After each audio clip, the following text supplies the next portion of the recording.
Hello and welcome. This podcast is all about you. My name is Pat McKeown and I'll be your host. I started this podcast to record conversations with a wide variety of people about their emotional well-being. I want to inform myself and others about the universal human condition, to enable us to live more fulfilling lives with reduced emotional suffering. I also want to use the podcast to promote the philosophy of having nothing to hide when it comes to our innermost experiences. This is something I will try to embody as a host, and I will encourage my guests to be similarly forthcoming in the hope of having you, the listener, reveal your emotional self. After hearing about the depth and breadth of the guests' experiences, you will realise you are not alone when experiencing your darkest and brightest moments. Today's guest is Cormac Ryan. I was introduced to Cormac after his interview with the Sunday Independent, titled "Anguish Banished by the Fortitude of Hurling's Family." This fantastic article served as a major piece of inspiration for me going public with my own revealing story. Cormac is an articulate man and his words resonate with me greatly. In our conversation, we discuss how he came to initially share his emotional experiences in that Independent article, his Cycle for Life initiative, his feelings of guilt, challenging oneself, ego, grace, and much more topics. Please message your feedback on this conversation and the You Project to the You Facebook page. That's YEW for your emotional well-being. With your insight, the project will be able to make a real difference. And now, without further ado, here's Cormac Ryan. So, Cormac, this podcast is all about you. I was talking there about your cash face story, and you mentioned how you don't like reading out things you've written yourself. No. Why is that?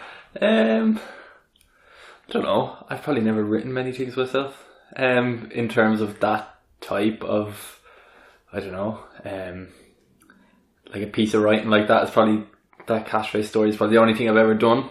I suppose I probably used to type a few things down in a notebook or a diary or on a Word document on my laptop, and when I was kind of going through stuff maybe, but I don't know. Even any kind of newspaper articles or stuff like that, I might read them once and then afterwards I don't know. So I wouldn't kind of touch them again, let alone read them aloud. So your interview with the Independent and your interview with Joe, you've read those once? Once, twice, maybe if they pop back up on a right. on a timeline and like, oh yeah, remember that. I might go into the end, but I generally, I don't know. I might read, I've read them once or twice, but that's something someone else has written, but then something that I've wrote myself, like my cash face story. I don't know. So you're not going to read it out today? I don't think so. But you're happy for me to read it? You can read it. I don't know why, but okay. I don't know. Maybe it's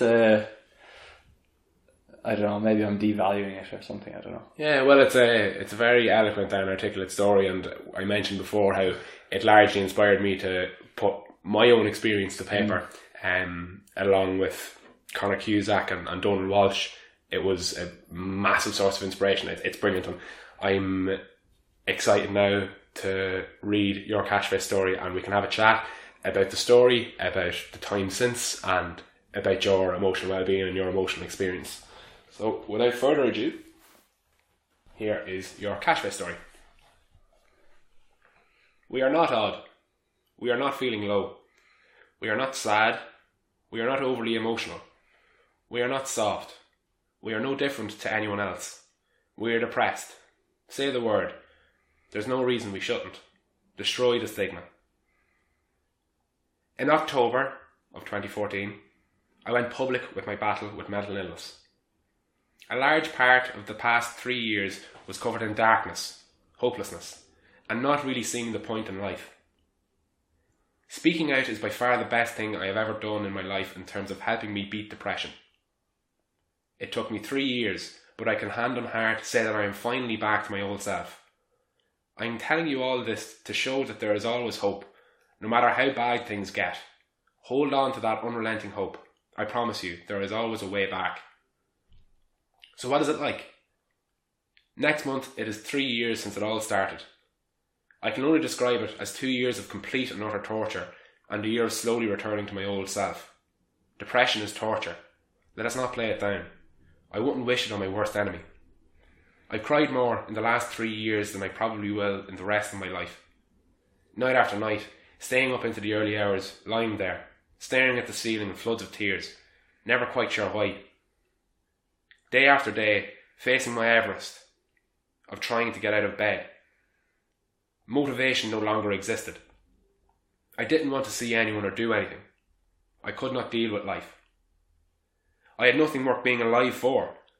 I felt like I wasn't making anyone's life better by being on the planet. I was a burden to my friends and family. I should have died. These were the thoughts I was having, and the ones that so many of us have when we are depressed. Every now and then I still struggle. We all do.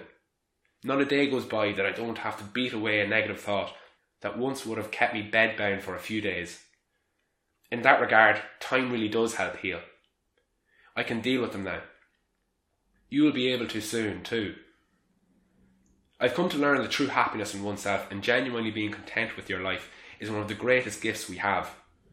For when we don't have it, life can be a cruel struggle encapsulated by a seemingly impenetrable darkness. That is depression. We are not happy in ourselves or with our lives. But there is a way to bring that joy and feeling of worth back. And it's through a simple 4-letter word. Talk. So often in life, the phrase, just get on with it, gets thrown around. Ignore it. We cannot just get on with mental illness. When I first became depressed, for months I tried to just get on with life and force myself to be happy. But after a few months, I soon realised that I would kill myself if I continued like that. Who was I trying to kid? I was depressed. Why try hide it? Over the past 2.5 years, I never once tried to get on with life, because I knew I couldn't. No one can. I knew I had to face the dark thoughts and emotions that I held within, for it was the only way that I was ever going to get a grasp of them. To anyone out there who knows deep down that they are depressed, embrace it. Let the emotions and dark feelings take over for a while, for the reality is that you will never be able to keep them out forever. But, and herein lies the key, when you let them in, express them. Talk about them. Write them down. Cry, run, scream, laugh at the confusion, anything. True courage is letting the issue in. Letting the emotions be released, and each time I guarantee you it will become that bit easier. Step by step you'll move out of the darkness of depression. Trust me, humanity is kind. People will help you. The stigma in this country merely means that people are afraid to talk about mental illness. It does not mean that people aren't accepting of it or not willing to help you. Friends, family, teachers, coaches. None of them will judge you or look at you any differently. In fact, they'll be glad you told them. The day I let the world in and broke down to my parents on a shitty rainy night in November 2012 was rock bottom. But it was also the day that I began my marathon return to genuine happiness. It may be tougher to speak out. It most certainly is scarier, but in the long run, it'll be easier and the most fulfilling thing you will ever do. Often we think being brave is going it alone, but opening up and telling someone, now that truly is the brave fight. Do that and I promise you, it won't be long until a smile returns. As wise as the day you wrote it, Cormac. Forgot how long it was. I actually haven't ever heard that. Heard it back. I actually forgot what I had in it. It's been so long since I've even looked at it. That was about 3 years. 3 years ago. Actually longer than 3 years ago. Yeah. Yeah, I kind of forgotten what I put in it. I suppose it's kind of surreal hearing someone kind of read it back almost. Yeah. I suppose the one thing that strikes me is that I haven't really changed. A lot of my opinions and stuff haven't really changed. I suppose some of my terminology that I might use now is probably a bit different, but a lot of the actual fundamental materials and messages in it, even now, 3 years later, are very similar. The one thing that kind of struck me there when you were reading it is, I think I said I still struggle every now and then, and there's not a day I don't have to beat away a negative thought 3 years later it's still the same. Like, Yeah. no, not, I don't mean that in a negative form, but in a positive form, that it still carries with you. That it still you still carry it with you in that small way. It was just funny. It was a funny experience. Now, Yeah. I'd forgotten a lot of what was in it. Yeah, well, you're obviously mindful enough to be able to acknowledge that there are negative thoughts coming into your mind. You know, if you told me that, I don't experience negative thoughts every day now, I'd be like, then there's something up, because you're probably not in tune with your own consciousness to be able to realize that you are, or there's something missing there. So that's ironically the fact that you still realize that you still have negative thoughts in your head every day. It's almost a good thing, because you're able to address it then. Yeah, I am very self-aware, like extremely self-aware, maybe too much sometimes. I'd be very conscious probably more conscious about what's going on in my own head than like, I'd be quite naive sometimes socially in terms of picking up on things that would go on in a social situation, but then I'd be extremely kind of aware of myself and what's going on in my own head.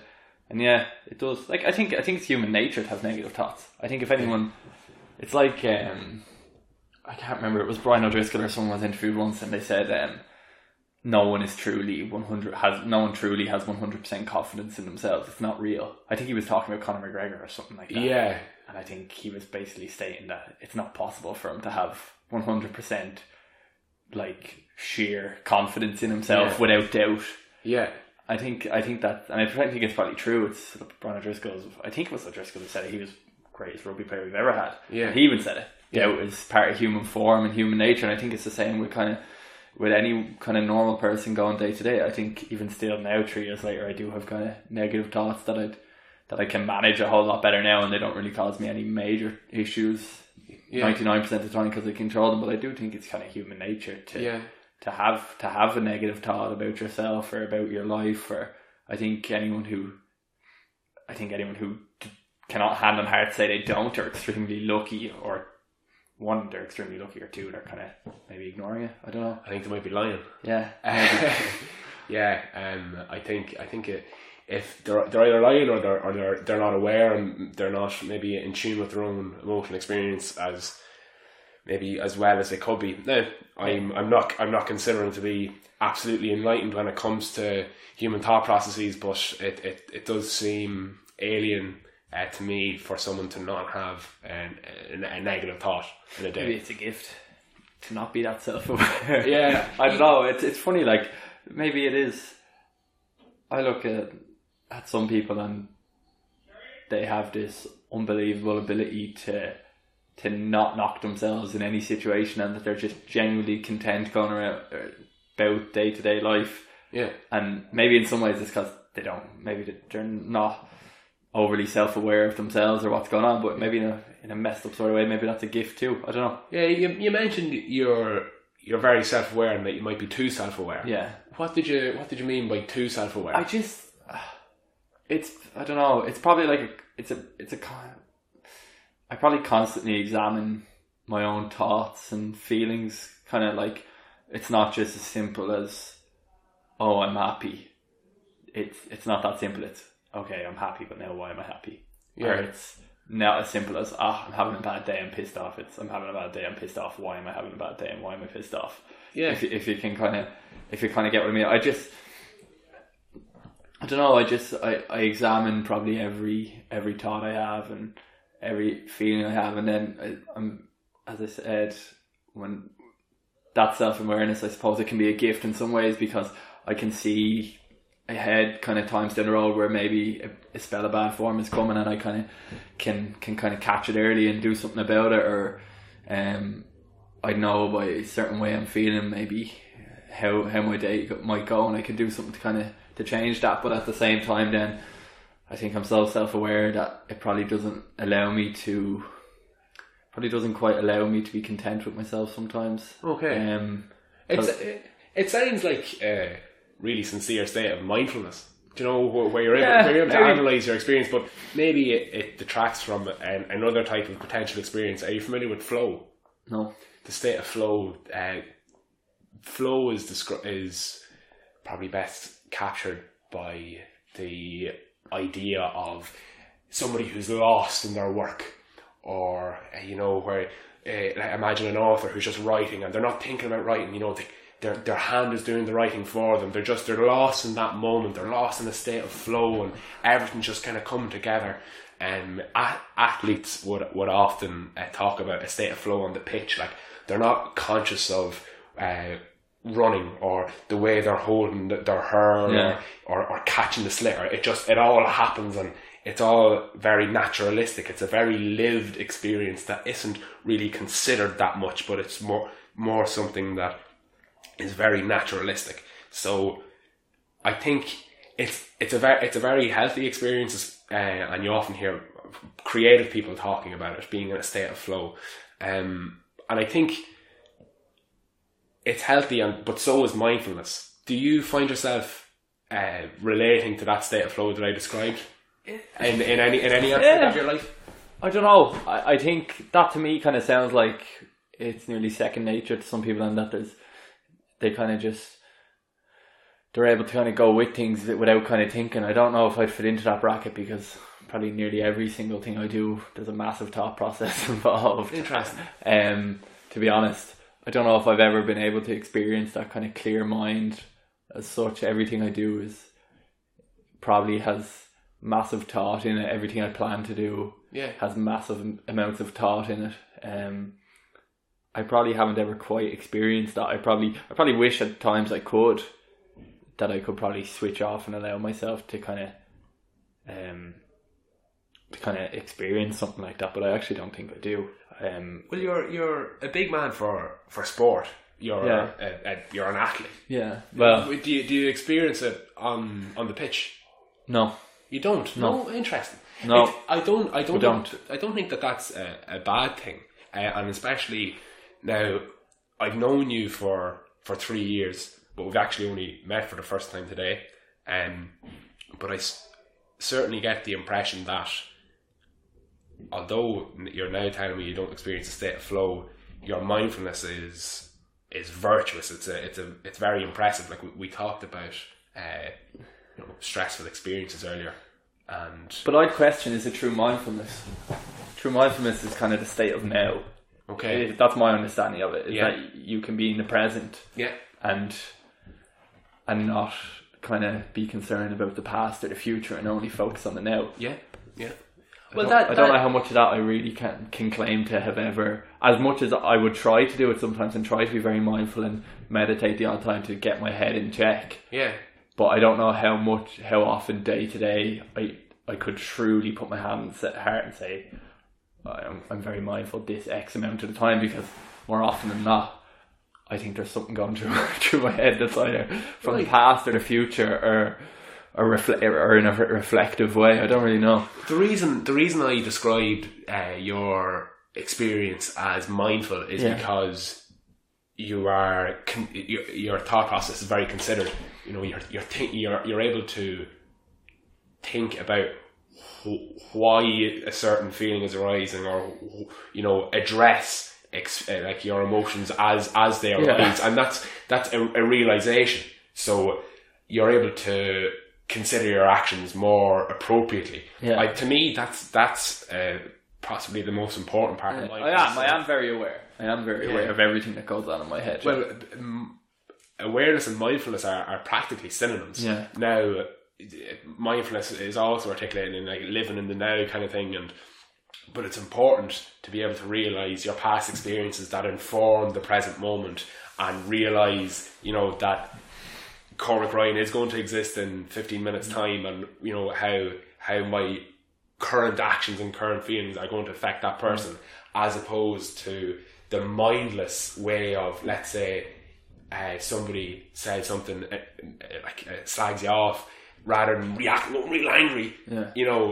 That's kind of more in tune with that flow state that I was talking about, but it's not a healthy place to be in. So it seems like if there's a continuum of conscious experience, which on one state is flow and another state is mindful, you're really in that space, and you don't really cross over into the flow state, which based on my intuition is a not that necessarily bad a thing now. My intuitions aren't to be trusted, but I think that's pretty interesting. I don't know, it's funny, like, I think it's funny, a lot of times you hear people who kind of are interested in this kind of same area as we are, and no more than yourself, and you're probably very well versed in a lot of the concepts and theories and kind of fundamental science behind it. To be honest, it's funny, it's one side of the whole thing that's never really interested me, and I suppose that's probably why I don't quite have a great understanding of exactly what flow and mindfulness are, because I actually don't ever really I've never really done a huge amount of reading up on these type of things, but then when someone actually discusses them with me and gets into them, I'm like, oh, okay, so that's what that is. Right, yeah. It's funny how it's never, that side of things has never really intrigued me, but then when someone discusses what these things actually are, I've experienced most of them. Yeah. But yeah, I suppose in that sort of sense you are right. I suppose maybe I am quite mindful. Well, my degree of understanding of psychological states is virtually non-existent. I'm kind of a hobby psychologist, if that was a thing, you know. I love the description that some people give themselves of an armchair philosopher, and I'm a bit of an armchair philosopher. So I read some random stuff, and some of it goes in, some of it goes out, and sometimes it sounds like I know what I'm talking about, but that can be quite misleading at times. But I think it's good to talk about our conscious experience, and you don't have to be an expert to talk about it. Like, you know, I have an extra couple of words, like, you know, flow. You've never heard the word flow before, but you understood exactly what I was talking about. You know, you don't have to be an expert to understand these concepts. It's just they can be, I suppose, alien until they're explained. Well, that's the other thing. Like, who's the true expert? Is the true expert the one who has never experienced it but has read it all out of a book and can tell you every theory and guideline and concept, or is the true expert the one who's never read about it but has experienced all of it? Yeah, exactly. And I think, you know, what I value about in myself isn't that I have a degree in neuroscience. That's virtually useless. Like, that's like nothing. It sounds fancy, but it is not. It's just it's another random undergraduate degree that everyone else has done, and it's no big deal. You know, what I most value about my past experience, my experience, is my lived experience, like the things that I encountered and the difficulties that I've faced and have been able to overcome with the help of other people. That's what's valuable, not the piece of paper which says, you know, BSc honours Pat McKeown, whatever. That does not indicate any level of intellect that I have, or any level of information I might have. The value that I would bring to a table, I feel, is more in terms of, like, my experiences with emotional distress and the tools I've learned to kind of overcome them, and the struggles I've had, and the kind of health stories I've had. Then, like, this, I suppose, some of the success stories I've had. You know, the academic side or the learned side isn't that important. But anyway, so getting back to your emotional experience, you came to light to me in an article in The Independent, and I rediscovered today on rereading subsequent articles that it came about by chance. Yeah, pure chance. Tell us a bit about that story for people who are just kind of coming to know you today. I suppose at the time I was trying to organise a charity event called Cycle for Life, which was basically long story short, go cycle around the country and raise awareness of cardiac issues primarily, and raise some money for cardiac charities. That was all kind of subsequent as a result of me getting diagnosed with a heart condition a few years back. So anyway, met this journalist who was emceeing an event I was at, and he just said, "Oh, look, I'd love to do a piece which is something independent. I think what you're doing is great. Give that a bit of a push." Grant met up with him out in the Red Cow Hotel a few weeks later, and again the idea was just talk about the cycle, talk about probably GAA, hurling, getting back playing with Dublin or whatever, what I was doing now, and then basically a bit of a promo article. And at the time he kind of just said, made a past remark, and he just said towards, well, what was meant to be the end of, I don't know, whatever the half-hour piece we done, he said, "Oh, geez, didn't you do great? Didn't you bounce back great from the heart condition? And look at you now, you're back playing with Dublin," and blah, blah, blah. And for whatever reason, that phrase had kind of been thrown at me several times over the previous few months, and it never really sat well with me. So I don't know, something clicked inside me. I said, right, fuck this. Do you want to know the real story as such, not the kid gets a heart condition, doesn't play hurling for a year, drops out of college, comes back, plays hurling with Dublin, cycles around the country. Not that story, but the real story, not just the physical one.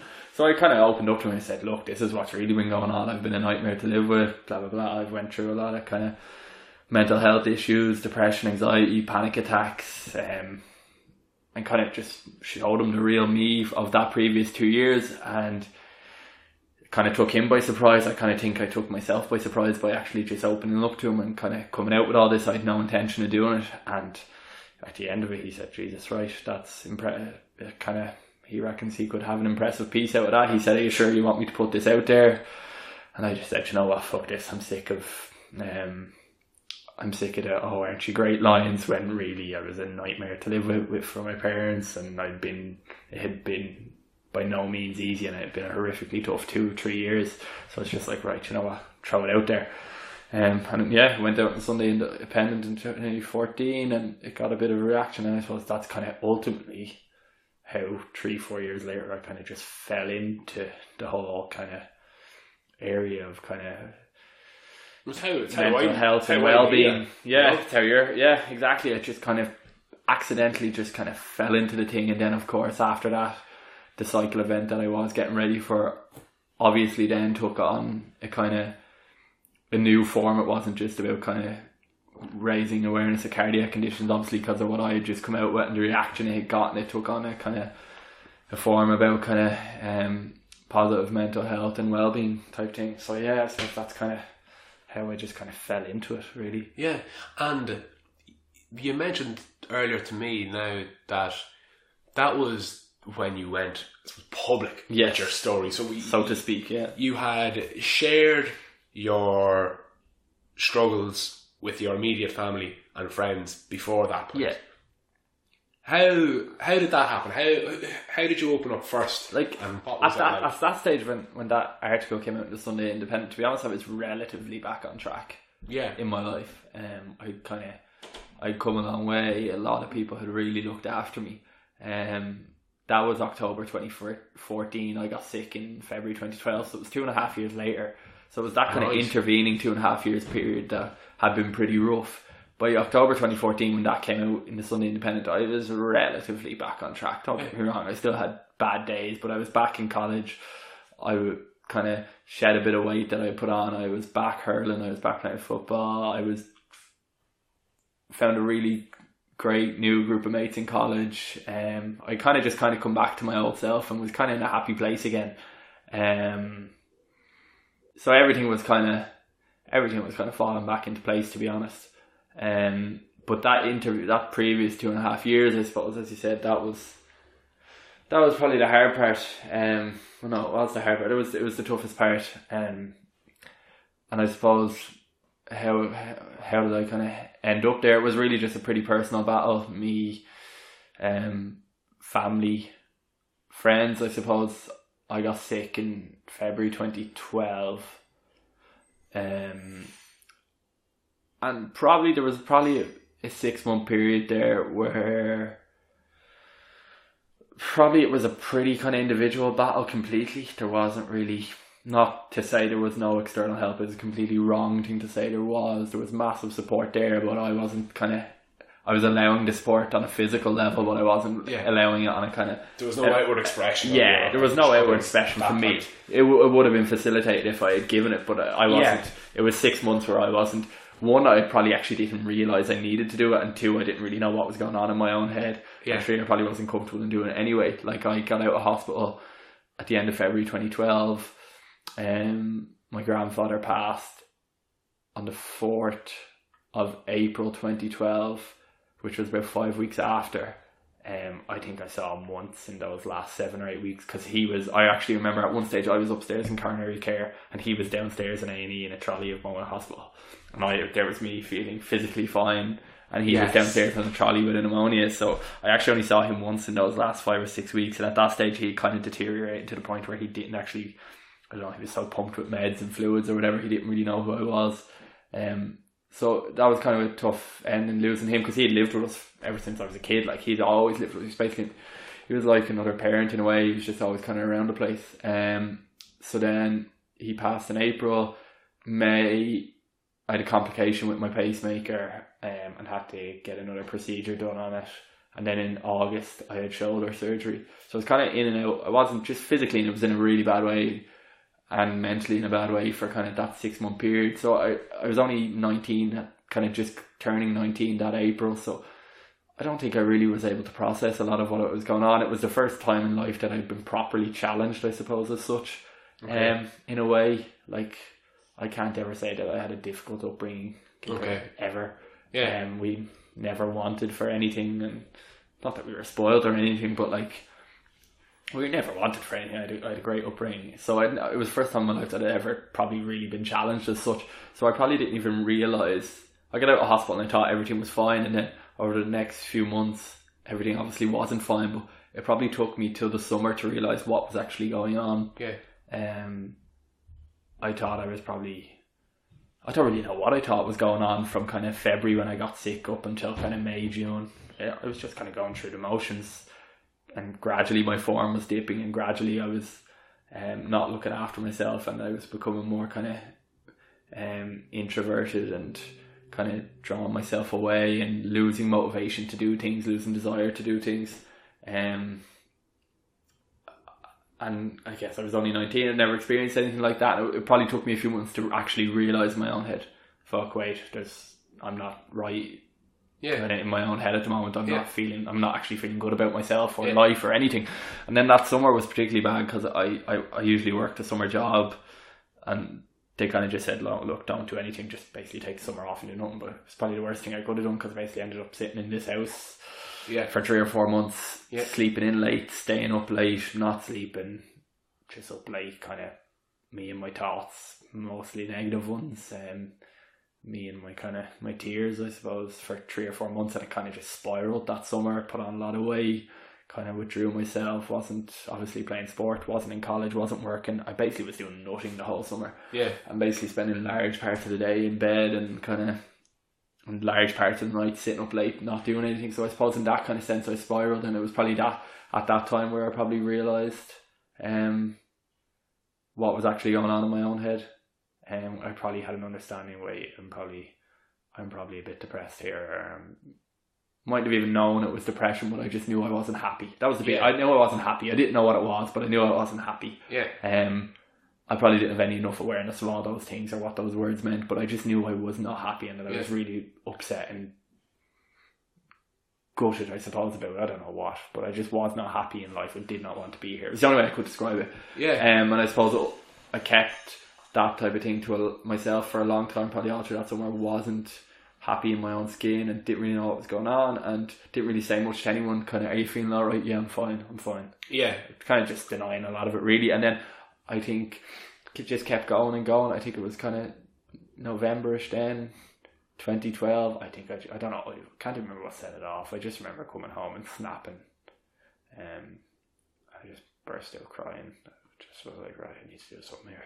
Yeah. Probably it just built up, and I hadn't really told anyone. I can't even remember now. I probably said it to 1 or 2 of my friends that I was struggling coming to terms with what had happened and stuff like that. But again, I didn't know if I was depressed or anxious or what. I just knew I wasn't happy, and I just knew I didn't particularly have any motivation or love of life or anything like that. And I didn't know what to do about it. And it kind of just, ended up kind of just 6, whatever, maybe longer, 8, 9 months later, kind of just built up, and I just kind of, I don't know, snapped. Yeah, and kind of broke down. That point, so your friends were the first people you opened up to? Yeah, I think so, because it took me to kind of November. Mum and Dad knew what was going on. Like, they had seen their son stay, like, they'd come down several times in the middle of the night that summer and found me up late crying, like, and they knew what was going on. They knew I wasn't dealing with the whole thing well. I had never openly acknowledged it with them, I Yeah, suppose. yeah.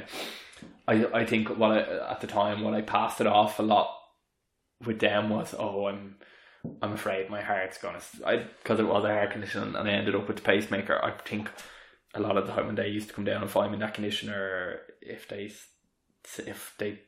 came down and found me still up late at 3 a.m. and I said I couldn't sleep, I think I palmed it off, I'm afraid to go to sleep, I'm afraid my heart will stop, or something like that. Yeah. When in truth I knew that scientifically wasn't going to happen. I had a pacemaker in there, that wasn't going to happen. In truth, I was completely miserable and unhappy in life.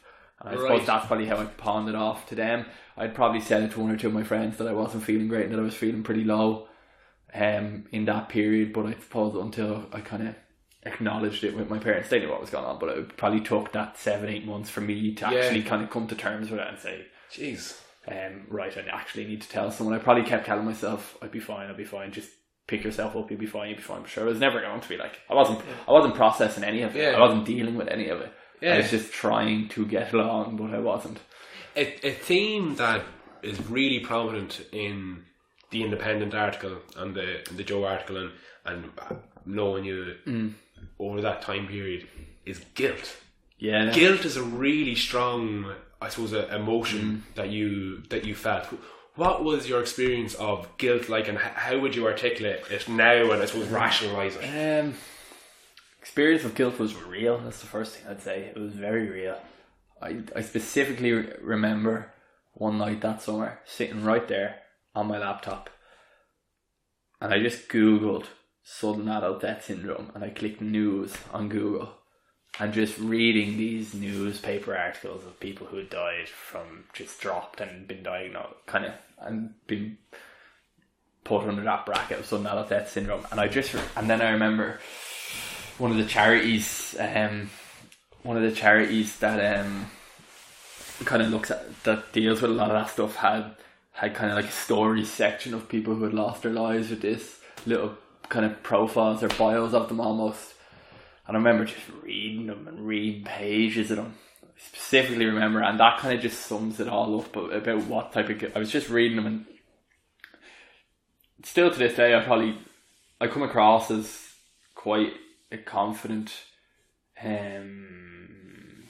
individual, but in reality I'm far from it. Like I probably devalue myself quite a lot, and kind of play down anything positive I do to play it down. So I suppose in that sense, that kind of, I've always had that personality trait, I'd say, and that probably just exacerbated the guilt even more, because I kind of took the approach, I'm useless, why did I deserve to live and not be taken by this? So the guilt was genuine. It wasn't me being dramatic. It was completely genuine, and it was very real, and it lasted for a long time. Lasted for a few years, probably. I don't think now I feel guilty. I wouldn't say now I feel guilty, but even a week or two ago, the Italian fella from, was it Fiorentina, the captain, Astori was his name, David Astori or something like that. I think he was Sampdoria or Fiorentina, or one of these Italian clubs. He dropped during a match or during training there. He was only 30 something, and it was sudden adult death syndrome. That was only about 2 weeks ago, and 2-3 weeks ago, and I wouldn't say I felt any major source of guilt. It was horrific, and I was like, I was more sort of grateful that I didn't suffer a similar fate, but at the same time, it wasn't any massive sort of guilt, but at the same time, it still registers with me 6 years later. I'm kind of like, why didn't I go that way, or why am I the one that's here and he's not? And every time you hear one of those stories, it does register with me. I won't say I'm guilty now anymore. Time, I suppose, it's cliche, but time is a healer. It probably took 3 or 4 years for that kind of genuine sense of guilt to properly leave me. But for a long time it was very real. And it kind of just, it manifested itself as I'd hear a story or someone who wasn't so lucky that had passed, and the way it would manifest itself, it would literally just, in a messed up sort of way, just make me feel absolutely useless about myself. Jeez. Even further. Yeah, that's mad. So. Because you know, you definitely strike me as a confident person, like you said, but you know, you in your own mind, you don't feel that confident, and you have a lot of you add a lot of value, like, to society. You give talks to school about your emotional experiences over the years, and it's particularly about that time. And you've done the Cycle for Life, which raised significant awareness and money for cardiac issues and sudden adult death syndrome. And so it's obvious to me that, you know, if you did die, I would be at a sincere loss, as would many other people be, because, like I said at the beginning, you serve as sincere inspiration for everything I do, which I hope is useful. But yeah, It's funny though. Someone said it to me once. Like, they were like, in a way, that guilt was a good thing, and I kind of looked at it and I was like, in what way was that a good thing? It made me feel shit for 3 or 4 years. And the reality is that guilt was what drove me to do the Cycle for Life and kind of create that initiative and do the 2 cycles, especially the first one. Like, the first cycle was a massively selfish thing to do, in terms of, it might sound a ridiculous thing to do, but the first Cycle for Life, and the big and most successful one that we did in 2013, was done purely to help me deal with this constant sense of guilt I had. Purely, like, someone asked me now why I was doing it. I was doing it to raise awareness of these issues and save the world. One man on his bike trying to change the world, like, type of thing. Aren't you great? But the reality is, I purely did it. I was like, I need to do something here, because this guilt is eating me up. I need to try and make myself feel some way better. Sorry.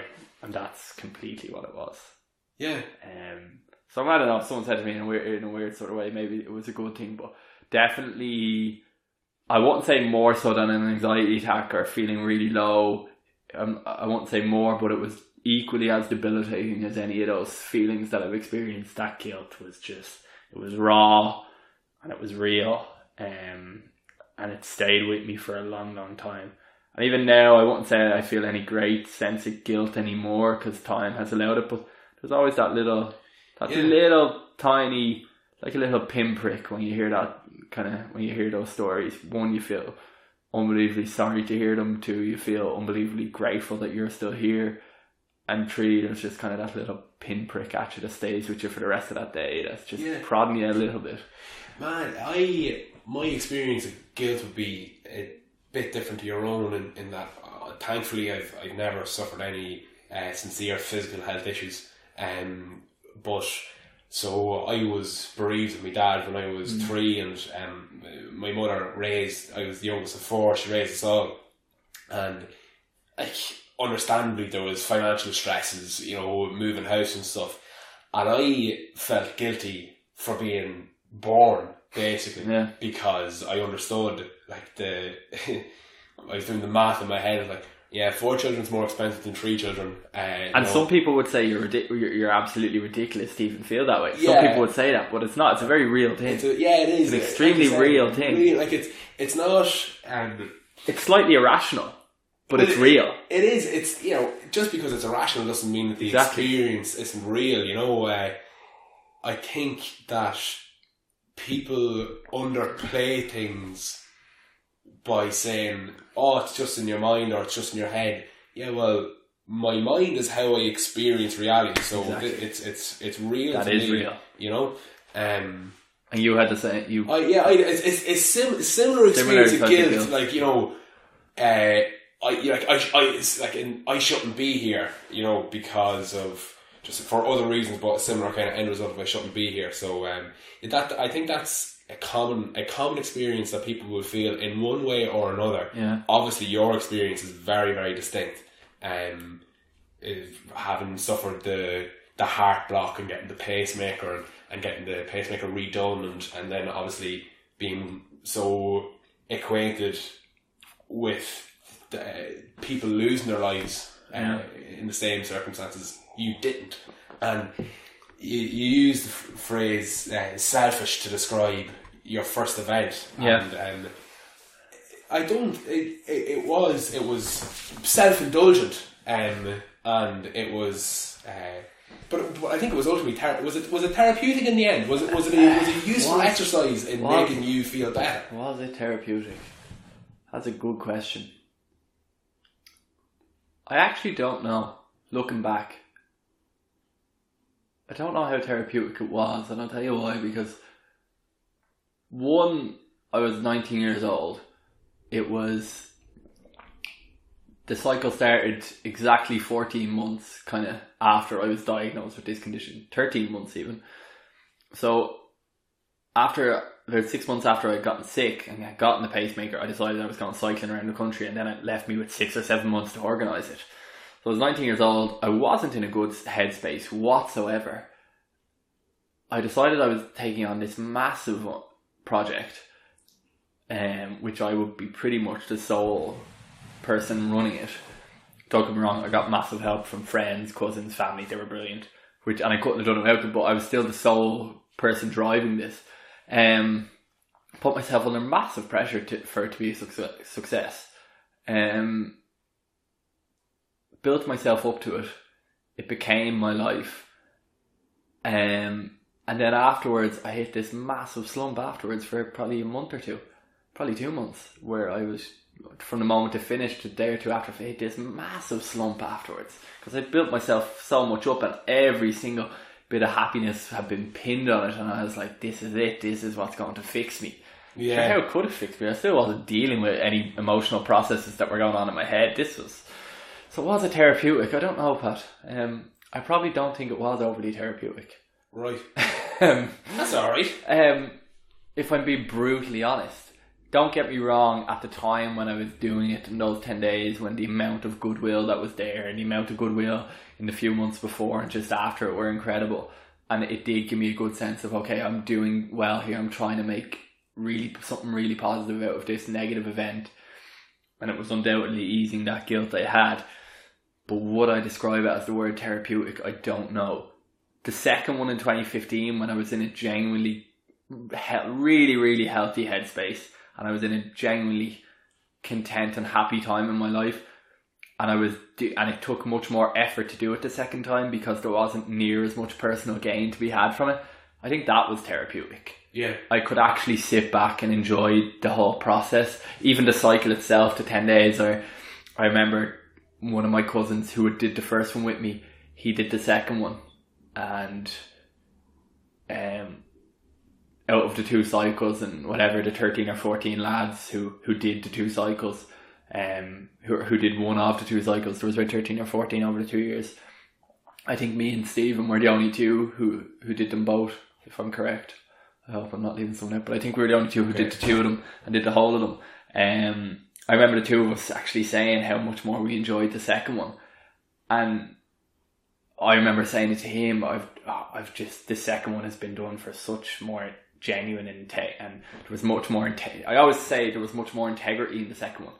I mean, because there was much more integrity in it, I actually, even though I probably didn't need the benefit of it in any way as much, I found the second one a lot more therapeutic and real, just a real genuine experience. Yeah. First one, I don't know, I just built myself up so much, and then I came crashing and burning down afterwards. Yeah.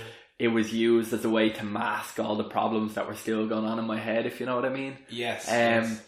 So I don't know how therapeutic it really was. Yeah. You're very self-critical, which is interesting. Like you flagellate yourself quite a bit, like with you know. I listen. I do the same myself. I'm not saying you're a bollocks. You're fucking flagellating yourself all the time. But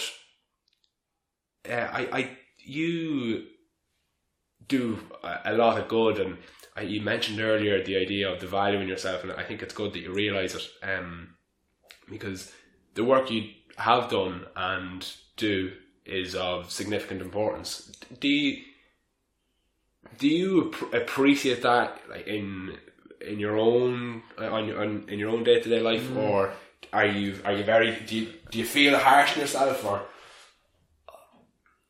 It's funny because I know deep down in the back of my head that I am quite harsh on myself, but at the same time I remain harsh on myself, and it's not like I don't purposely and consciously do it. There's just something in me that, and I don't know what it is. I struggle. One of the biggest struggle I have is kind of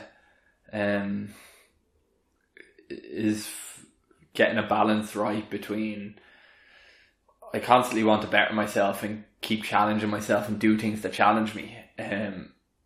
But I really struggle to find a balance between doing those things and how often I do them, and then being able to just be content with normal life, and be content with the ordinary, and be truly content with the ordinary. And I think that I think it probably fits in with a lot of what you were saying there, in terms of like, I don't really give myself credit for a huge amount. Like, I always say it, and it's probably a bit of an unfair thing to say, but people say, oh, sure, you're busy with the masters, or geez, that's a big challenge. And I'm like, well, is it really? Like, education is something that, third level education in Ireland is something that probably, I don't know, maybe 80% of young people do. I don't know. You know what I mean? A lot of young people do. Masters are now a fairly relatively common thing that a lot of percentage of people have to do now. Maybe it's a real flippant thing to say, but I don't look at it as an achievement. I don't look at me doing my masters in physio and UCD as any sort of an achievement whatsoever. Yeah, it's something we all have to do. Education is something we all have to do. It's a means to an end. We all have to do it to get where we want to go. Yeah. So it might be a terrible thing to say, and for people who really give their heart and soul to it, which I do, I still commit myself fully to my masters and to study, and I still work my ass off, but I don't look at it as an achievement. So, and that probably carries over to, and I am genuine when I say that, and I've said it to people, they say, I genuinely don't look at it as an achievement. And that probably carries over to the stuff I do in schools, or the stuff I've probably done with the cycles. Like, the way I kind of look at, say, the talks in the schools, and the kind of mental health awareness stuff, and stuff, things you might speak at, or whatever, I'm like, if I wasn't doing them, well, then kind of what am I doing? Right. So that's for you. That's from what you get the more meaning from. Yeah, I'm kind of just like, well, like, it's kind of like nearly like there's an onus on you to do it. Like, I think if, like, you know what I mean? I think you kind of have to do it. Like, if I've put that stuff out there, and then someone, and now I'm kind of doing talks in schools, like, there's an onus on me to continue doing that. I don't think I deserve credit for doing it. I think it's kind of just, okay, I don't know, it's like a responsibility thing. Yeah, it's like a responsibility thing to do it, and I don't know, I probably don't, and that's probably where as I said earlier, I struggle most between finding the balance. Like, I got this wacky idea in my head just before Christmas that I was going to cycle across America in 2019. It's something I've always wanted to do. The concept of cycling across the States is something I've always wanted to do. I just love the concept of the challenge of it, the terrain, the heat, the deserts, the mountains, just the sheer vastness of America. Yeah. Would that be in RAM, in Race Across America, or is this just a... No, just me on my own. Wouldn't even be in RAM. Just me. Just kind of as, I don't know, a fundraiser or whatever. Yeah, but nice. Then I was kind of, like, before Christmas, I had this hell-bent in my head that I was doing it. And the reason then I kind of thought about it a bit more, and a few people close to me, kind of, one person in particular, very close to me, kind of said, well, like, why are you doing it? And I said, because I want to challenge myself. I need to challenge myself again. And they said, yeah, it's great, and it's really admirable that you want to challenge yourself, but you're already challenging yourself enough. Like, you're flat out with the masters, you're playing hurling football, you're senior hurling captain with the club, you're coaching Dublin hurling teams, you're doing talks in school. They were like, in my eyes, that's enough. Like, that's loads to be doing. You don't need to do any more. And I turned around and said, none of them are really achievements. And they're kind of looking at me like fit to hit me, being like, you're doing all right. Like, and I think that's where I struggled most, is I can't at the time give myself the credit for the things I am doing. And it's always like, I need to be doing more. And it's that fine line between pushing yourself and wanting to make the most of yourself and be the best you that you can be, but then also being able to, at the same time, just be content with what you are doing and give yourself that bit of credit for what you are doing. And I still struggle to lean towards that side massively, and it's a constant battle. Yeah, I think, well, there's something admirable about your approach to your lifestyle in that you really, really emanate humility. Like, I think humility is a brilliant thing. Like, not like your ego isn't huge, and you're like, I'm the boy, I'm the captain of my senior hurling team, I'm doing a masters in UCD's so good. You know? But is it though? Is it really? Is there an underlying egotistical thing there within me that says, and I kind of I said it to that person literally only a week or two ago, I said, remember that idea I had about cycling across America, the one you kind of shot down, or that I needed a bit of a reality check on? And they were like, yeah, and I was like, you were right. I was like, you were right, at this present time it's not what I need, and I would have been doing it for the wrong reasons. And I actually used the line, I was probably doing it a bit more to kind of massage the ego, in that that's kind of what I said, was I doing it a bit more to massage the ego? Was I doing it for the reason of, I need to challenge myself and prove that I can do it, prove that I can do this? And this is the way my mind works. I would never like myself to be referred to as egotistical, and I'd hate if anyone ever did think I was egotistical, but deep down in my own mind was that concept of that challenge and wanting to push myself in that way, was that an egotistical thing? I don't think so. I think the betterment of an individual, the motivation to do that, I don't necessarily think that's an egotistical thing. You want to challenge, you want to overcome a challenge, you want to, you know, kind of see if you can do it, and you want to do the training, go through the process, and at the end have a sense of accomplishment. And I don't, like, it's not as if you're preaching to everybody how great you are. You know, I think that's an egotistical thing. And this is me, and this is my head. Yeah, this is my inner headspace coming out now in all its dilemmas. This is me day to day. That's the. I think there are two things there competing. There's a few character traits competing against each other there. Your self-critical nature, you know, your humility, but your desire for high achievement. You know, you like to challenge yourself, and to be honest, I'd be quite similar in, I'm not proud of my degree or anything, and when I look back and my achievements, I'm like, they could have been so much better. And when I look to the future, I know that I can do greater things. So I'd like to think anyway that I don't think that I'm the boy. You know, I don't think I'm great. I just understand that I have great potential, just like everybody else, and I feed off characters like yourself who have accomplished lots of things in my eyes, and I try to use that energy to invest into different things I want to do in the future. So I don't think it's an egotistical thing, because you're not a bollocks. You know, it's fairly obvious to me that you're not a bollocks. I don't know. But you have the humility to think, geez, I might be a bollocks. Yeah, and I do that's. You've caught it. You've nailed on the head there. So well, I do think sometimes that I'm a bollocks, and it kind of keeps me in check, and I feel like that's a good thing. Now listen, like I said earlier, I'm no authority on anything like this, but I find that admirable. Now maybe we share a lot of similarities, and in many ways we have mirrored experience. Yeah. So maybe when I'm hearing you speaking, I'm just thinking, yeah, you are a legend, just like me.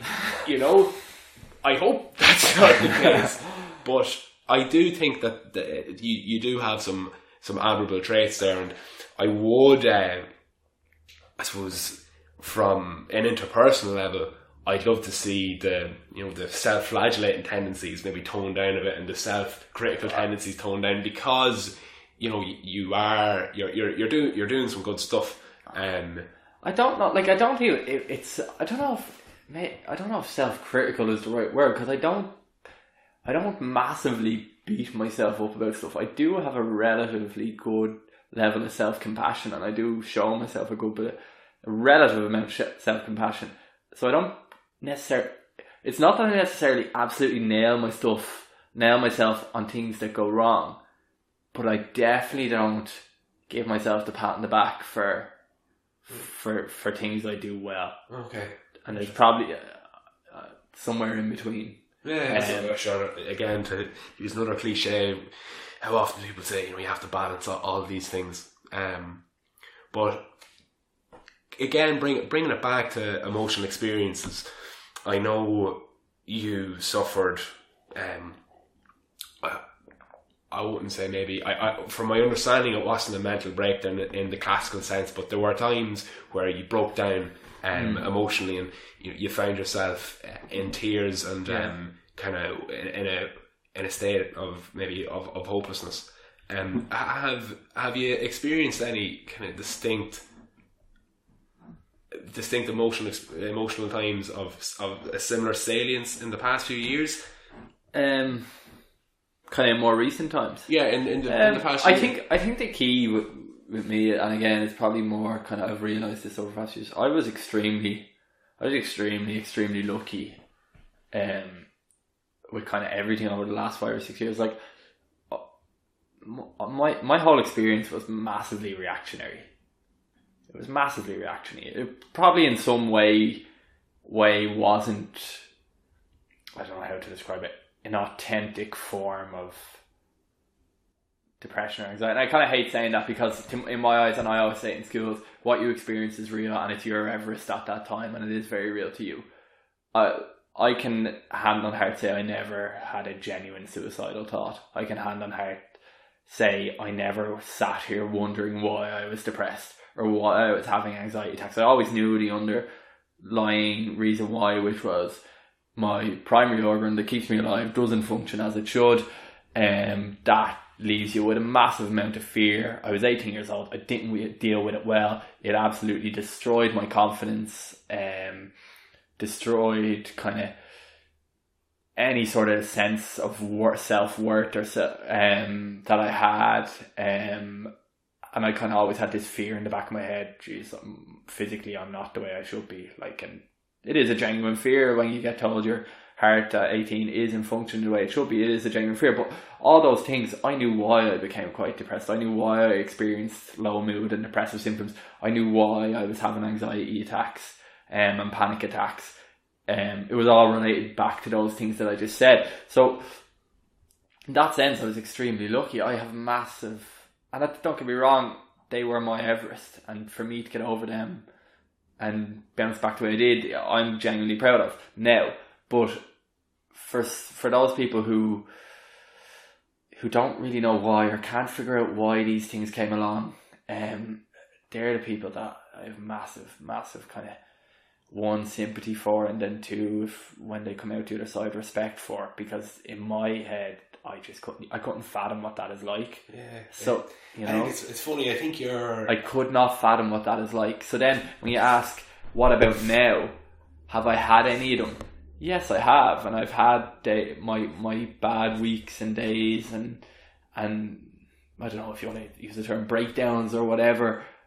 But again, all those times I could relate them back to something. There was something I could relate it back to. Yeah, it's funny. I think. So I don't know.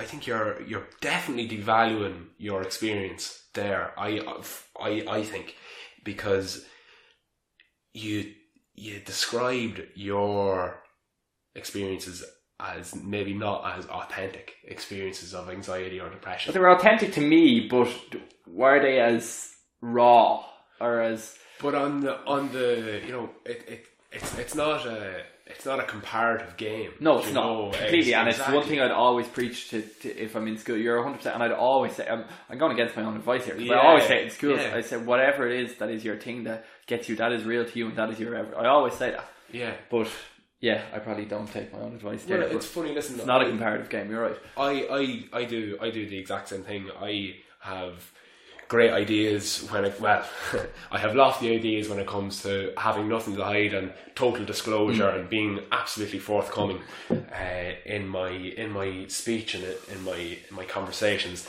and sometimes I fail, which is human nature, that we don't take our own advice and that we don't go it's human nature that we don't take our own advice. So that's all right for a start. That that you're a walking, talking contradiction. Yeah, everybody is. Yeah, I think. And again, if you say you're not, you're probably lying, or you're some omnipotent creature which doesn't exist. Anyway, so your experiences, like you said, are yours, but they are certainly relatable. Even though I'm lucky enough not to have a heart condition, we have very relatable experiences. Even though you weren't bereft of your father at an early age, I was just about to say you lost your father when you were 3. We have, again, you have very relatable experiences with me, and we all have relatable experiences. I had a conversation with another dear friend of mine, Conor Cogan, there a couple of weeks ago, which you heard, and he's an entrepreneur, and he works in craft, and he's never to his own admission, there's been nothing of really distinct emotional intensity that he would relate to, like something as clinical as major depression or something like that. But his experiences are relatable, and when he does experience difficulty, that's an important thing for him to realise and other people to realise. Just because you haven't gotten a doctor's cert which says you are clinically depressed, or you have generalized anxiety disorder, or you are bipolar, like, you don't have to have been diagnosed with those things to have a more valuable experience or something. I think your experience is incredibly valuable, and you do yourself and everybody a disservice when you say, it's maybe not as authentic as somebody else. Well, you said it was reactionary in that you suffered with your health.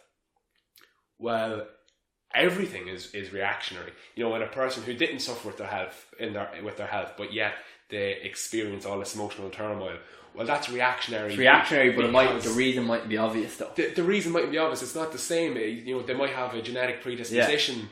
Yeah. There might be a weird relationship that they have at the moment. There could be a significant event happening in their childhood. So, like, everything is reactionary, and that doesn't devalue anybody's experience. True. It's everybody's experience is authentic, and it is worth sharing and divulging. And if somebody is listening to this conversation and is like, "Jeez, Cormac had a heart block, and he had a pacemaker inserted, and his pacemaker had to be updated again because it wasn't working right," and that's a 1 in 100 of the people who get a pacemaker, and nobody gets a pacemaker at 19. Holy shit! No wonder he's experienced such emotional turmoil. Well, you don't have to have had those events in your life to experience emotional turmoil. They could be totally distinct from that, but yet the reaction or the end result could be very, very similar and relatable. It's on. We're all on a shared continuum of human experience, I think, and there's always something that we can relate to. Massively. Yeah, there's a diversity of experience, but yet there are always little pockets that are shared. Core things that can be related to. No, that is very true. Yeah. No, and that is the thing. You're right. I don't that's the one thing I always say. One person's molehill is another person's mountain. And it's very true. I probably just don't listen to myself. Yeah. In that regard enough. But listen, it's you're aware. You're saying I probably don't listen to myself. I know I don't. I'm aware. And that's the fact that you're at least abreast of that is good, because at least it's something that can be worked through, as opposed to ignored because you never knew it in the first place. Yeah. You're able to acknowledge your own weaknesses. Yeah. And that's a courageous thing to do. I loved the analogy of courage you made in your story, of true courage is feeling your genuine experiences and then expressing. So it's not the courage isn't expressed in ignorance where you get on with things. That's just ignorance at its detestable core. Yeah, it is. The courage is actually experiencing the turmoil and then sharing it, because that is so difficult. But it's, in my experience in talking to people who have struggled, it's always that initial step towards a more healthy sense of emotional well-being. It's just the way, whatever way human society decided to frame masculinity and femininity into these brackets and boxes. Yeah.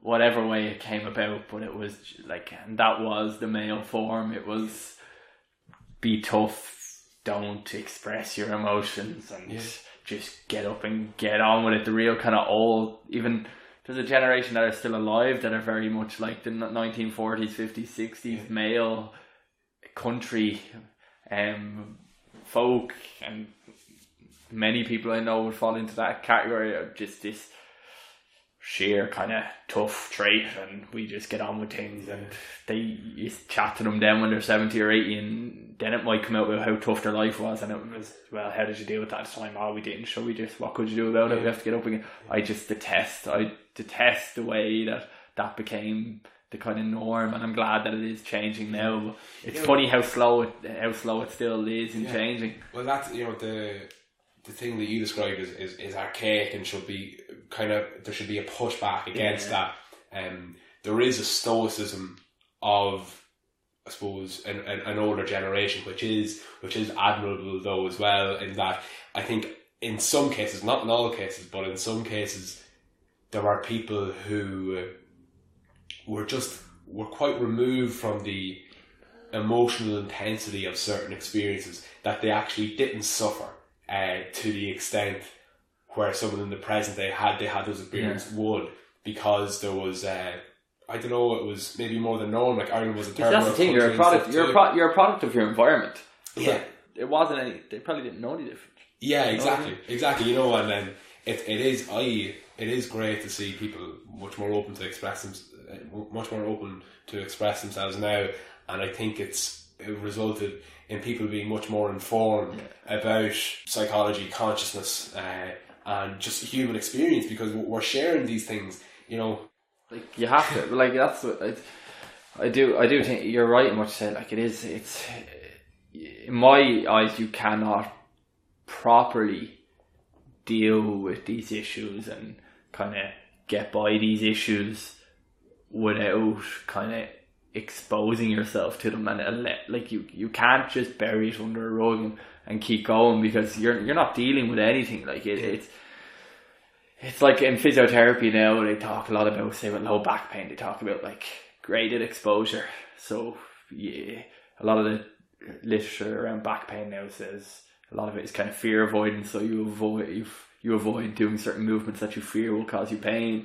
And then, so the concept now is you gradually expose someone to those movements, and it's all about graded exposure. I always relate it back to psychological well-being, and it's like if someone's having panic attacks, there is an element of graded exposure there. You can't just hide the fact that you're having a panic attack. You have to allow it, and then you'll gradually teach yourself how to better cope with it and better deal with it, and deal with the triggers and deal with everything that comes with it. And I just always think it's a good way of looking at it, and I think it's kind of a similar kind of idea and concept. And I think with kind of just some emotional well-being and kind of your psychological well-being, I think the day you actually start allowing, and don't get me wrong, it can be a tough and painful experience, actually kind of letting those kind of emotions and feelings get the better of you. But I think in my opinion, it's the only way possible that you can move forward from it. I think as long as you throw them in the closet or put up that brick wall, I don't think you can move forward.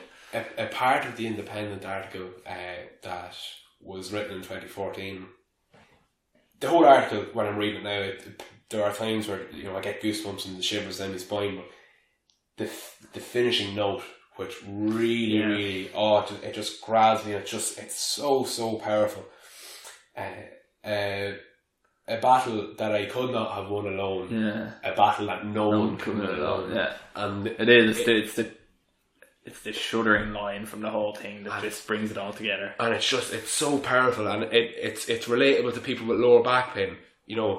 it's the physiotherapist that informs them, listen, you need some graded exposure to those things. You know when you bend over and your back hurts, don't stop doing that. Do a little bit and maybe bend your knees and, correct your posture a bit more, and, don't avoid movements that hurt.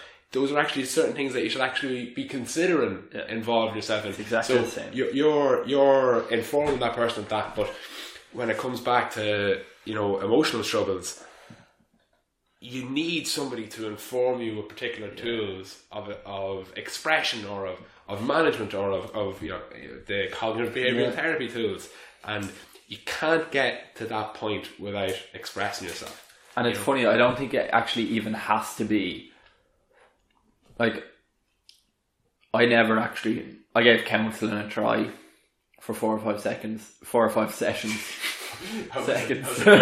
session. I did about 4 or 5 sessions, and don't get me wrong, I was a cynical little brat about going to someone at the time, and I was like, no, there's no way this could help, and I probably didn't allow it to help. But for whatever reason, probably just didn't click with the person I was with, and I should have tried someone else, but anyway, I didn't. Okay. But I did realise through all that process, probably the longer it took me to get by things because I didn't get a bit of professional help, but I did realise that help or to help you win that battle, it doesn't necessarily have to be from someone with a certificate or a piece of paper. It can literally be from anyone. Yeah, absolutely. It can be as simple as having someone just to listen. Yeah. It can come in any way, shape or form. Especially when you consider how absolutely atrocious some counsellors are. It's if a person does want to go to therapy, they really should research the school of thought that person comes from. Are they wishy-washy astrology bullshit, or are they properly psychologically trained, and do they have a good track record of helping people with their emotional struggles?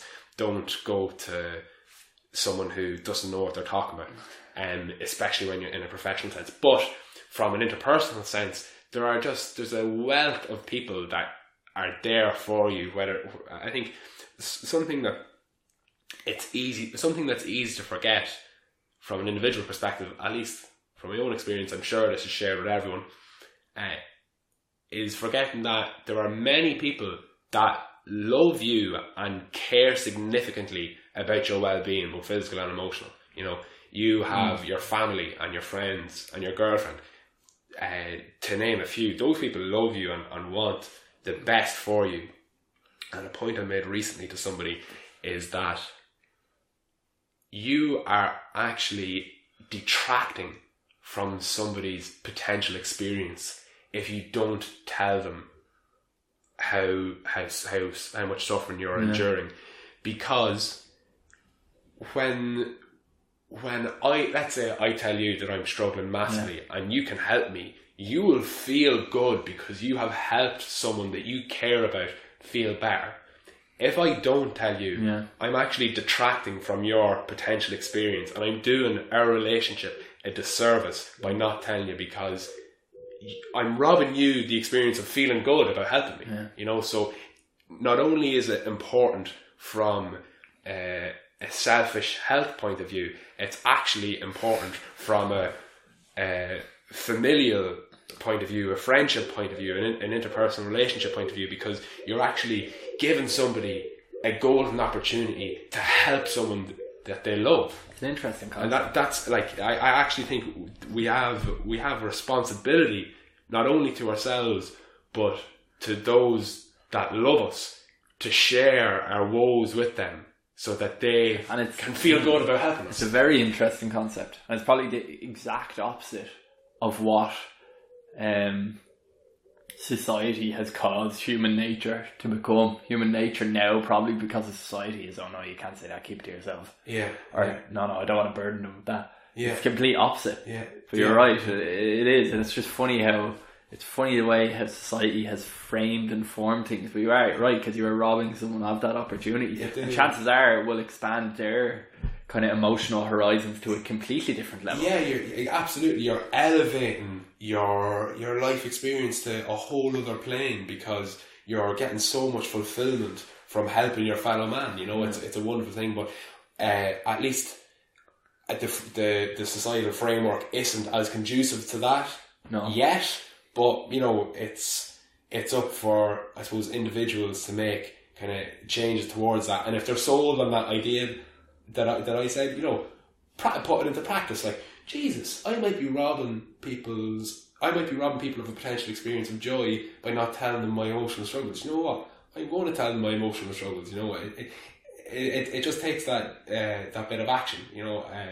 I love the Mahatma Gandhi quote, to be the change you wish to see in the world. Yeah. So if you're into something, act upon it. And if it's something that's crap, at least when you're acting upon it, people will be exposed to it, and they might inform you as to something that's a better philosophy. But if it's good, you're probably going to inspire people. It's interesting. I had never actually thought of it that way. Yeah. It's an interesting. I had never once actually, until you said it there, I'd never even considered it. It's an interesting one. Yeah. Anyway, before our conversation, I prepared just a couple of questions. Yeah. I want to make sure I'm covering all the bases. Go for it. Before you leave, because you have an event coming up now shortly.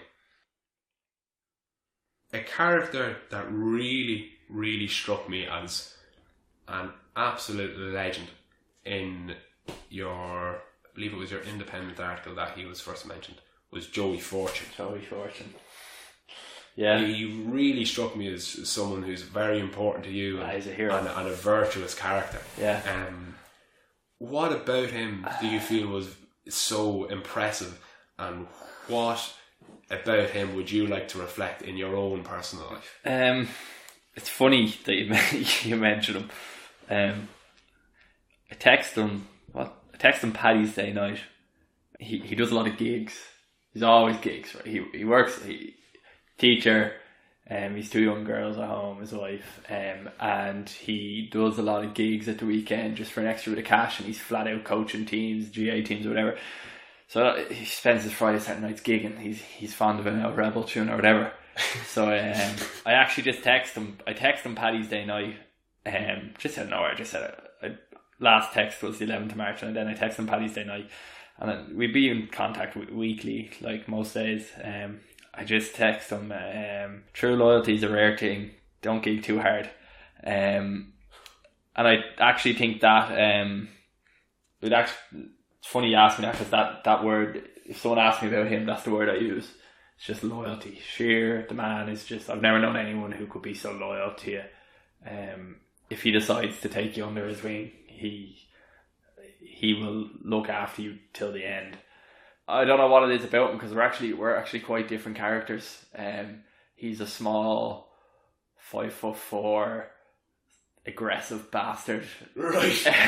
With arms bigger than my legs, like little juice head arms, and he can sure he loved this. He can be quite a cranky little fucker, and just like confrontational when he needs to be, just the opposite of me. I'm tall, lanky. He'll tell me I'm a skinny fucker and that maybe I'm not aggressive enough or whatever, but I don't know in what way, shape or form, or how it happened. We just kind of clicked, and just massive loyalty and just blunt honesty of what you need to hear, when you need to hear it, and kind of what kind of struck me with him was he came into my life as a manager. So he was the manager of the Dublin under-21 team, and he just approached the thing in a completely different way than I had ever experienced before. You weren't a player. Like often especially in county teams, the way it's all about winning nowadays. Like to a lot of the time, to some managers and coaches, you can just be a player. It's almost like you're a pawn in a chess game. To him, you weren't. You were, first and foremost, you were a person, and secondly, you were a player. And I think that was probably what probably drew me to trust him that bit more and open up to him. And he just the most genuine character. And he'd back you up till the last. I don't even know. It's funny. Like I can't. I'm struggling to even kind of put it into words now. With you, you asked me what it is about him, or I actually struggle to put it into words, like what exactly it is or how exactly he did it, because I still don't quite know. Like before I met him, I was having panic attacks when I was playing in goal. like massive anxiety and massive panic attacks at the thought of playing goal in a hurling game, sport I love, which just makes no sense to me whatsoever. But anyway, that's what was happening. And by the time he finished with me, I was back on the Dublin under 21 squad, genuinely confident about playing in goal again, didn't fear it, wasn't getting anxious about it, genuinely brimming with confidence on and off the pitch. Had dealt with kind of a lot of kind of more kind of deeper issues in my own head as well, and I'm not really quite sure how he did it. I think it was just as simple as he just took a genuine human interest in me, and I think that can often, something as simple as that can be a massively undervalued thing, like massively undervalued. If you take a real, and I don't mean like kind of a half-hearted, like a real genuine human interest in someone's well-being, I think it can actually have a massive effect on someone. And I think that's all he really did, to be honest. I think he just took a genuine interest in me and just instilled a belief and a confidence in me, that I was actually kind of worth something.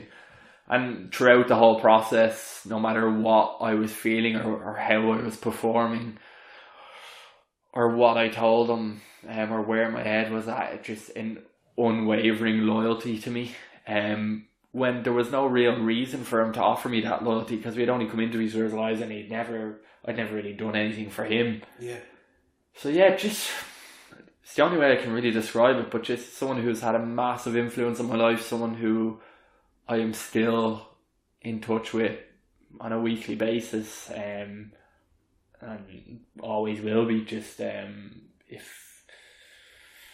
if I ever needed something serious, ever came up and I did need him, I'd have no hesitation in calling him, regardless of what it was about. Someone I still get a lot of advice from. Even this year with the club, I managed the club under 21 hurling team.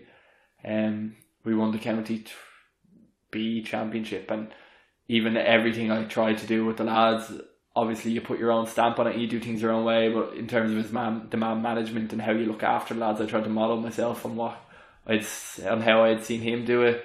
I asked him to come speak to the lads the last training session before the county final.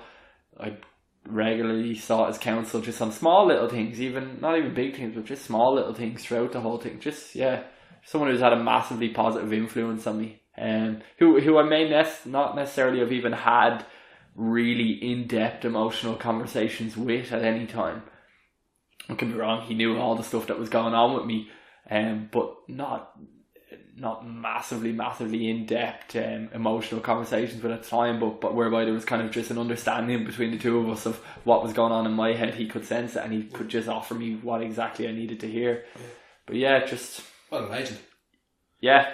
I heard a similar relationship described recently, and the idea, it was articulated with the word grace.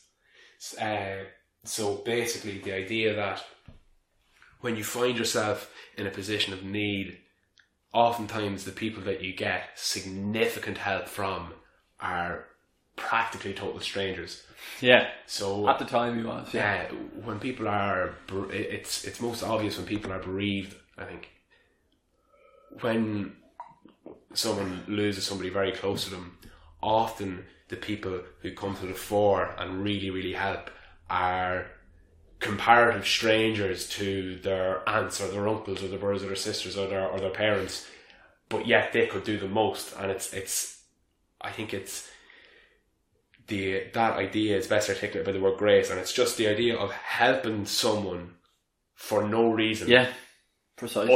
Other than to help. And it's great to hear that a real friendship has flourished from those early days of, you know, sincere emotional struggle. He seems like an absolute legend, but when I thought about him, I only know him from your stories. I don't know anything else about Joey, but grace seems to be one of his great virtues, which I think is worth upholding and worth trying to emulate in our own lives, so that when we see someone in sincere difficulty, whether we know them or not, we reach out to them, or when it's feasible, when it's responsible, or another instance in which I try and employ grace is when I think of someone who I care deeply about or I love, but that I haven't talked to in ages, or that inspired me.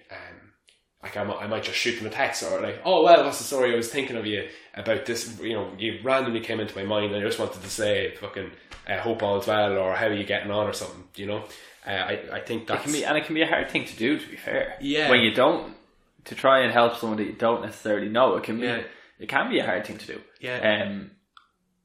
But I don't know what.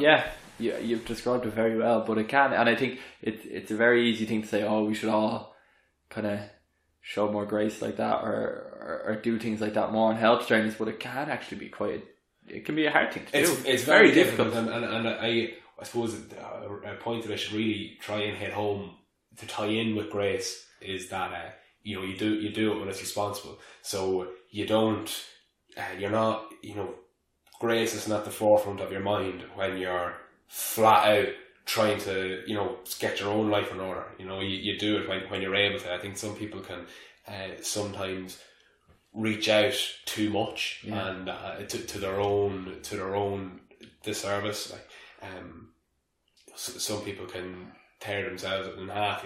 I've heard of this fella who's doing a master's in physio, and he's flat out doing hurl as well with his club, and when he has his portfolio due really soon, he does these events like, I don't know if you know anyone like that. Dickhead.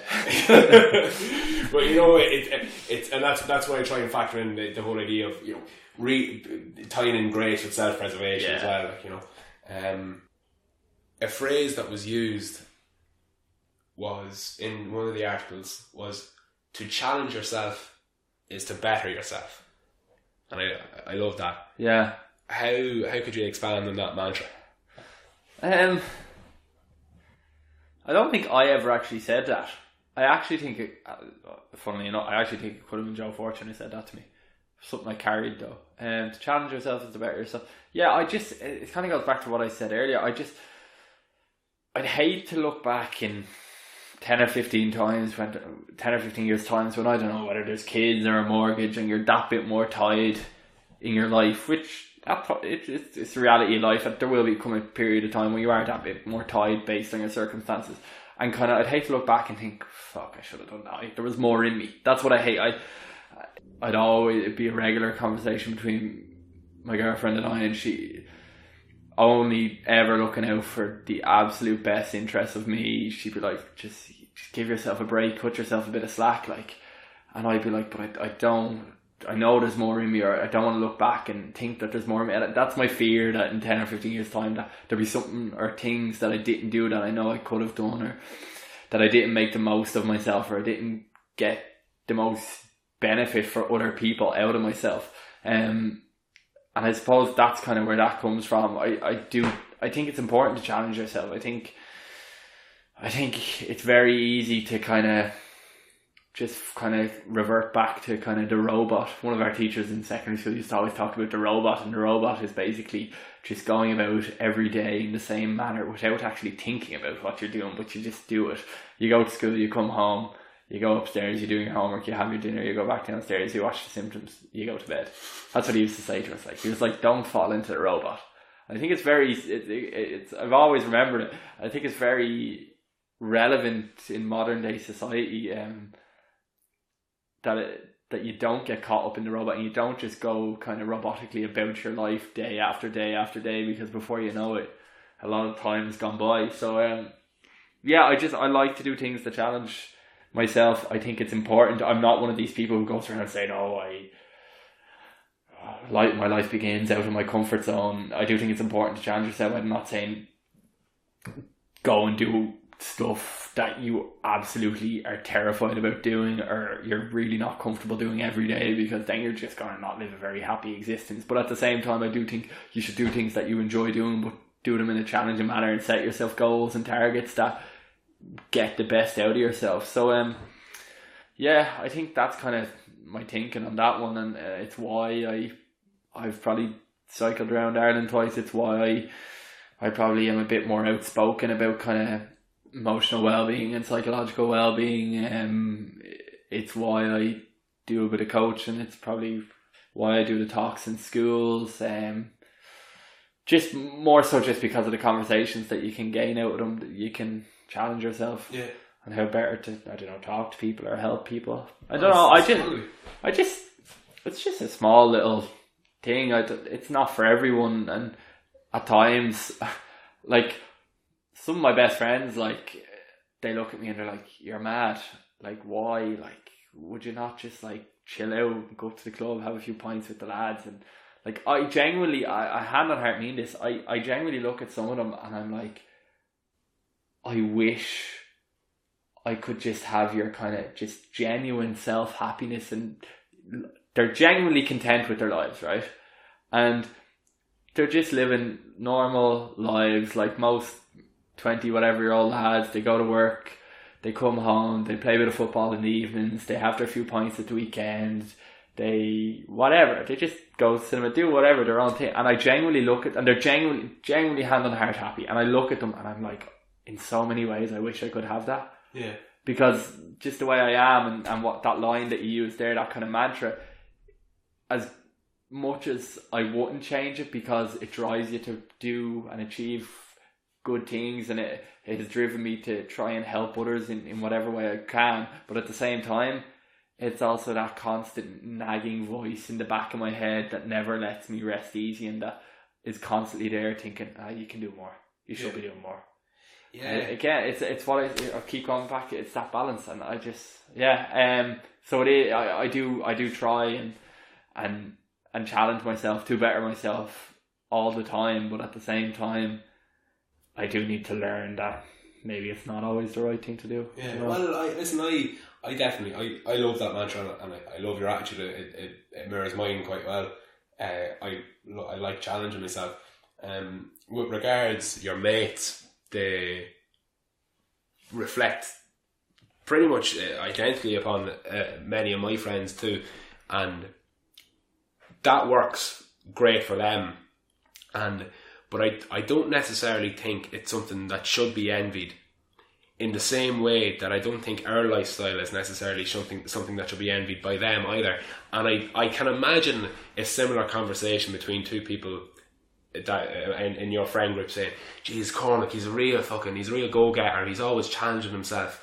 I wish I was more like that. Like, listen, I have the crack, and I enjoy going for pints and going to the cinema and playing football and going to my job, but there's just I like the way he does different things, you know." And that's totally fair enough to say that, but you know, don't let that devalue your individual experience if you're living a fulfilling life and you're flourishing in your own environment. And much like yourself, if you're flourishing in your environment and you're living a considered and fulfilled life, it's okay that you're not following the same path as them. And it's at times it can be enviable, but overall you're living, you're following your own path, you're doing your own things. You're not falling into the dumb things. No, I don't do the dumb things. That I'm probably more odd than anything, but it's not even the path. It's nothing of the path that I envy, because I don't even drink or anything like. But it's the just, and there's something brilliant about just being genuinely content. Yeah. And I don't have that. I'm happy in my life. Don't get me wrong. I'm in a genuinely happy place, and 99% of it I would not change, and I'm glad. I can honestly hand on heart say I've come a long way in 5 or 6 years, and that I am in a good, genuinely happy place. But at the same time, are you 100% happy? Are you 100% content? No, I'm not. Yeah. And I just think, I look at some of my friends, and they're genuinely just, they're happy out, and I look at it and I'm just like, wouldn't that be really nice? I think you're viewing their lives through Disney goggles. Like, do you know, like the whole idea of 100% happy and 100% content. It's probably not real, is it? It's not. It's not real. Yeah. But when you talk about your friends, I can see the love in your eyes, and a friend of my own springs to mind, and he's class. He's really relaxed, and he loves football, and he loves chilling out, and he's real.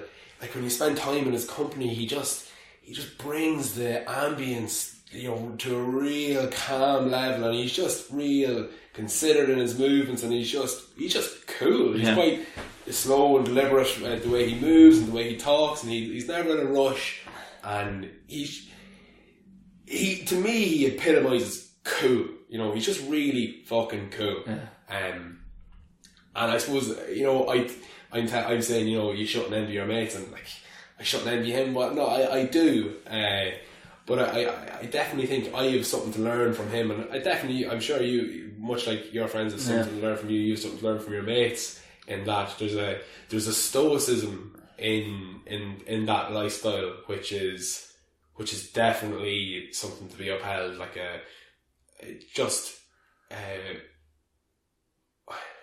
I'm not sure how to precisely articulate it, but it's a contentment. It's not happiness, because I think happiness is like, it's a bit Hollywood and wishy-washy. Like no one's ever truly 100% happy all the time. It's true. But there's a kind of a baseline contentment to which people are, to which the type of people we describe are calibrated towards, without experiencing sincere highs and sincere lows. That's the way I kind of view my own emotional experiences. Something that has, when I'm happy, I'm buzzing, I'm on cloud nine, I'm the happiest man in the world. And then when I'm sad, I'm the saddest man in the world. I'm the most stressed man, the most anxious, fearful man in the world. And then I go back up, and whereas, the friend that I was describing earlier, he's just really along that continuum of kind of a stoic baseline, which isn't, like, his mood isn't too changeable. And I think that's cool. But listen, we're all distinct characters, and we should allow ourselves to. If we were all in a stoic nature, it'd be a boring place. Oh my god, Lord! I go mental.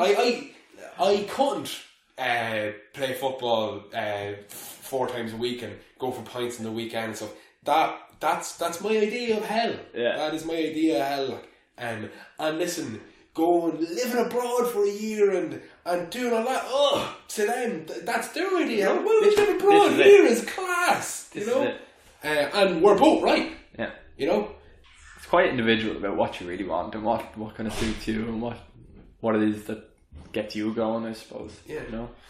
So before we wrap up, I've mentioned the articles a few times, and we've alluded to the talks you do in schools, and in fact you're going to your alma mater this afternoon for a cardiac event. Mm-hmm. I'll pose the question in 2 parts. So why do you continue to talk in schools, and what about the culture in Ireland surrounding emotional well-being would you like to change or see change or be part of the change? So I suppose why do I do it is I suppose ever since that thing came out in The Independent and it got a positive reaction and you start receiving messages, and I think once you kind of put yourself out there, I genuinely feel like there's probably an obligation to do it. Yeah, you mentioned that. Kind of feel like there's an onus to do it.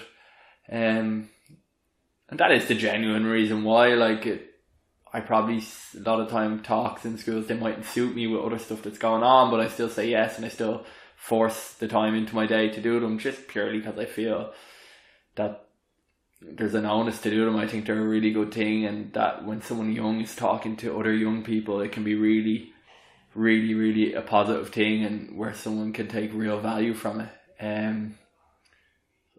I don't know, I'm not going to harp on about any other reason why I do it. I feel like I should. I just genuinely feel like I should do them.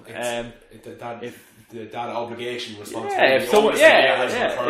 If someone feels that you can offer something to these 100 TY or 50-year kids, well then I just think you have a responsibility to try as best you can to offer them whatever insight you can, and if it helps one of them, you hear it, and it's probably a cliche phrase at this stage with all this stuff, but it is genuinely true. If you help one of them and one person goes home that day and feels a whole lot better, and encourages them to make a first step on their road to recovery or find themselves, well then why not do it?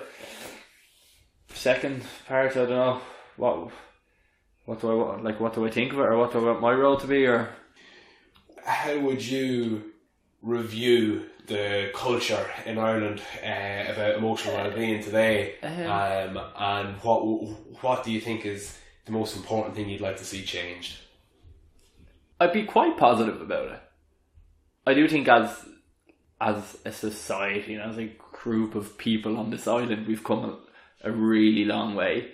One of the things I noticed from a few of the kind of people I'd still be in touch with from the States from the time I spent over there, and from a few of my American and Canadian friends now that are in the Masters, they'd often say that it's one thing they notice is that we're much more open about it on social media and stuff over here compared to back home. So that resonates with me. I do think we are doing a lot right. I think at a kind of government level and all that type of thing, and money and funding and programs and resources and services. Yeah, look, mental health services that are available in the community are far, far below what they need to be. But I think all that kind of money and government funding aside and health service issues aside, I think as a society we are doing quite well. I think it is become a very kind of open and transparent topic that people are willing to discuss. That's my experience of it anyway. What I like to see, so I would be quite positive about where it's gone in this country. I won't be too negative about it. I think, don't get me wrong, there's a massive amount more that can be done, and kind of, I don't know the exact figures, but I do know that suicide rates are still way and far beyond what they should be in this country, and that it will be a slow change, and it is a slow change. But I do think as a society and just normal people who can only change so much, I do think we are all doing quite well. We're not the ones with the power in our hands to devote funding to certain areas. So I think as much as we can do, I think we're all doing quite okay, and that people are willing to open up and talk about it and are very welcoming about the whole topic. If you could offer me one, if I could have one thing that I could enact change and money and services weren't an issue, I think to me it has to be the secondary schools. And that's I'm probably forming that opinion from where I've been and doing the talks and things, but it has to, like, I always say it, like growing up, like when you're 16, 17, it's the shittest time ever. Well, this was my experience of it. It was fucking awful. You're just trying to adhere to these social norms. Like that is all it is when you're growing up as a teenager. It's adhering to social norms, and it's just trying to be something you're not so you can fit in and all that bullshit.